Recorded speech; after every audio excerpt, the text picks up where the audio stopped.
How to heal from the past and move forward, overcome pain and rebuild your life. Life is suffering. That's an undeniable fact. And if you're carrying pain from your past, if you're burdened by regret, by trauma, by the weight of what was done to you, or worse, what you failed to do, then you have a choice. You can be crushed by it, or you can use it to become something more. And let's be clear, healing is not forgetting. It's not pretending the past didn't happen.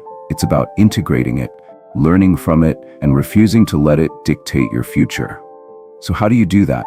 How do you stop your past from ruining your life? The first step is to stop lying to yourself. If something has wounded you, you have to face it. Because if you don't, if you keep suppressing it, it will manifest in destructive ways. Resentment, addiction, bitterness, self-sabotage. Jung had this idea of the shadow, the parts of yourself you don't want to look at. And the thing about the shadow is that it grows in the darkness. The more you avoid your past, the more control it has over you. So turn and face it, even if it hurts. Ask yourself, what happened that I still haven't fully processed? What part of my past am I afraid to confront?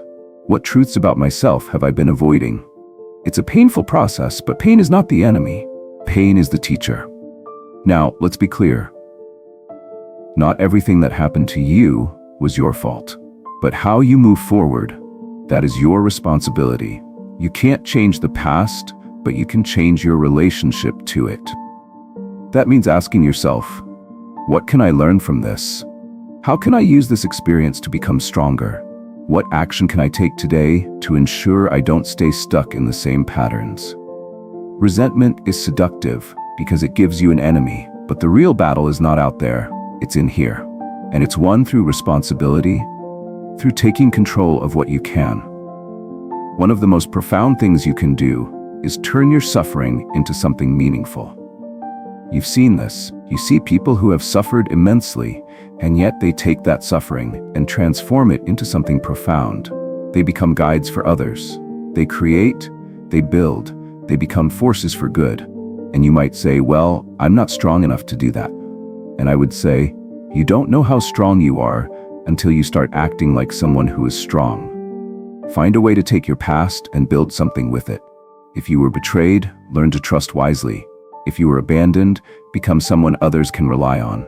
If you were broken, be the person who helps others heal. Make your suffering worth something.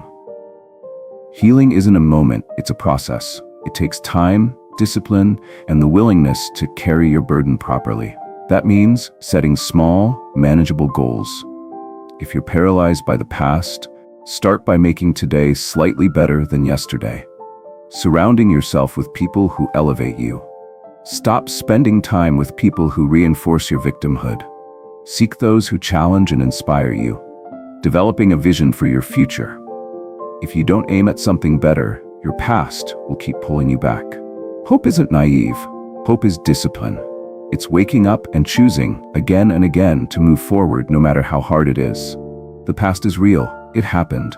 It shaped you, but it does not define you unless you let it. So you have a choice. Be a prisoner to what was or become the architect of what will be. And if you choose to face it, to take responsibility where you can, to transform your suffering into meaning, then not only will you heal, but you'll become someone truly formidable. So stand up, face the past, and move forward, not because it's easy, but because it's necessary.